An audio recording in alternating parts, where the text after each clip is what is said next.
एक विशालकाय रोबोट ने एक कार उठाई और उसे पूरी ताकत से एक ऊंची इमारत की ओर फेंक दिया। अचानक हुए हमले से सायरन बजने लगा, जिससे अनगिनत रोबोट चारों ओर से निकल पड़े। तभी युद्ध का बिगुल बजा। पुराने और नए रोबोटों के बीच युद्ध छिड़ गया। तभी छिपे हुए रोबोट जंगल से निकलकर हमला करने लगे और बचे खुचे खंडहरों में अनगिनत रोबोट इधर उधर भागने लगे।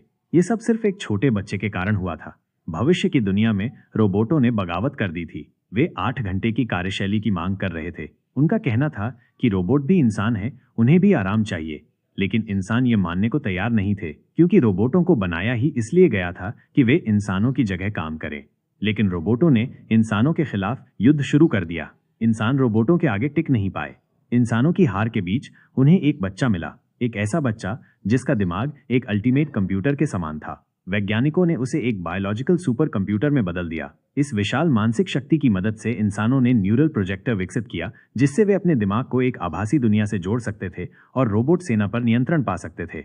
इस क्रांतिकारी तकनीक की बदौलत इंसानों ने सिर्फ 1 महीने के भीतर बगावती रोबोटों को हरा दिया। हारने के बाद रोबोटों को एक विशाल जेल में बंद कर दिया गया और उनके नेता मिस्टर पीनट से संधि पर दस्तखत करवा लिए गए, जिसमें लिखा था कि वे कभी भी इस जेल से बाहर नहीं आ सकते। युद्ध खत्म हुआ, लेकिन इंसान अब न्यूरल प्रोजेक्टर के आदी हो गए। वे दिन रात आभासी दुनिया में खोए रहते थे। इसी बीच मिस्टर पीनट ने 2 इंसानों को पकड़ लिया। तभी चौंकाने वाली सच्चाई सामने आई। पता चला कि इंसानों के न्यूरल प्रोजेक्टर को चलाने वाली सुपर कंप्यूटर शक्ति असल में एक इंसानी बच्चे के दिमाग से ली जा रही थी। इन दोनों में से एक लड़की उस बच्चे की बहन थी। वो अपने भाई को बचाने के लिए मिस्टर पीनट से सहयोग मांगने आई थी। मिस्टर पीनट ने तुरंत हामी भर दी। जल्द ही एक विशाल रोबोट सेना ने उस इमारत पर धावा बोल दिया जहां बच्चे को बंदी बनाया गया था। लेकिन इंसानों ने पहले ही कई नई युद्ध तकनीकों का विकास कर लिया था। युद्ध की इस नई मशीन ने आते ही कहर बरपा दिया। उसकी गति और मारक शक्ति बेमिसाल थी। मिस्टर पीनट का सबसे ताकतवर रोबोट महज एक झटके में इलेक्ट्रोमैग्नेटिक हथियार से उड़ा दिया गया। हालात बिगड़ने लगे। लेकिन मिस्टर पीनट का असली उद्देश्य इंसानों को हराना नहीं था, बल्कि बस इतना समय निकालना था कि वो लड़की इमारत में घुसकर अपने भाई को बचा सके।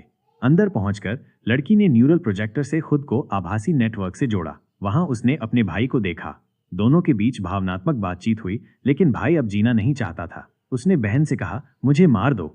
जब लड़की वास्तविक दुनिया में लौटी तो बिना देरी किए अपने भाई को मार डाला।